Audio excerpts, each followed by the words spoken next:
Praise be Jesus and Mary. Today we remember a group of 29 Franciscan Missionaries. In the last years of the 1800s, the Boxer movement formed in China from various secret societies that sought to free their country of foreign influence. They were officially the Society of Righteous and Harmonious Fists, where the character translated fists or boxer indicated martial arts. They were recruited from those who had suffered from natural disasters, financial ruin, or other problems that they could be made to believe were the fault of the Westerners. Their anti-foreign sentiments were particularly anti-Christian. In 1899, Boxers carried out massacres of Christians in Shandong province. Western powers considered the governor, Yuxian, responsible and had him removed. The new governor was anti-Boxer and brought in an army to suppress them. At the time, the Boxers opposed the Qing government, which they regarded as corrupt, subject to too much Western influence. But Yuxian landed on his feet, dismissed in December 1899. By January, he was in Beijing, where the government legalized the Boxer movement. The Boxers now became supporters of the government. They would only fight foreigners and those influenced by them. In March, Yuxian was appointed governor of Shanxi, despite protests from the West. The Boxer threat now grew in this province. Anonymous pamphlets claimed Western missionaries plotted against the Qing government, poisoned wells, and ripped the eyes out of children and the dying to use them for magic spells. The Boxers accused missionaries of deceiving the ignorant, but ironically, their propagandists were the ones who were really doing this. To the delight of the devil, the poor dupes who became Boxers would kill and be killed. The missionaries could see they were in danger. The Franciscan religious brother among today's martyrs, St. Andrew Bauer, had military experience. He and a Mandarin wanted to organize an armed defense, but his superiors wouldn't hear of it. St. Francis Bergolla said, "If it be God's will that we should be martyred, we must accept it."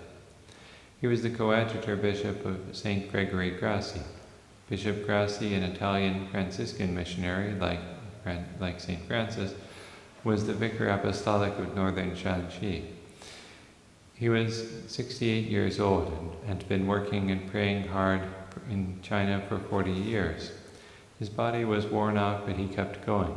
Although as a pastor he couldn't flee because his whole flock couldn't get away, he did try to save as many as possible. On June 27th, the Boxers raided the Protestant missions in the area. Bishop Grassi decided to close the seminary and send the seminarians home to live with their families for the present. All but 5 managed to escape.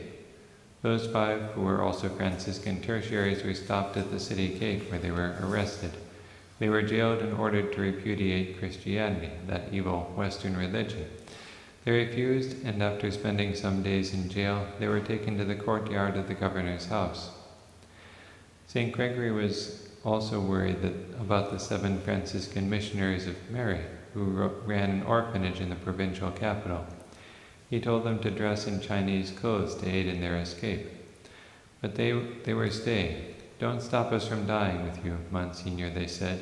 "If we aren't brave enough, God will give us strength." Their superior, St. Marie-Hermine Grivot, had uncommon prudence for her 34 years. All the sisters were young, between 25 and 35 years old. The strength and courage of the superior helped the others to meet their end boldly. If the sisters wouldn't go, St. Gregory would at least try to make sure the orphans were safe. So he rented carts and told the sisters to use them to distribute the orphans among Christian households. Unfortunately, the carts were stopped and sent back to the orphanage. A day or 2 later, soldiers came and carried off the children. Around midnight on July 3rd, an official came to the episcopal residence to warn the missionaries that they were in great danger. He told them the Mandarins had received secret orders to wipe out the European missionaries and their religion. That very night, a nearby Protestant church was burned by a mob.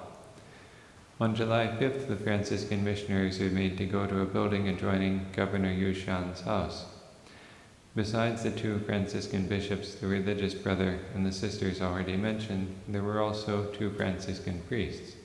St. Elias had been a missionary for 33 years, and had spent the last 20 as rector of the seminary, while St. Theodoric, after working in a difficult and remote mission for about a decade, was chaplain of the sisters and their orphanage. To these were added the 5 seminarians who had been captured. One of them, St. John Wang, spent his time playing in the courtyard of the building where they were being held. He invited his companions to come play with them. St. Elias, the rector, said to him, "Now is no time to be having fun." But St. John replied, "Father, why? If they kill us, won't we go to paradise?"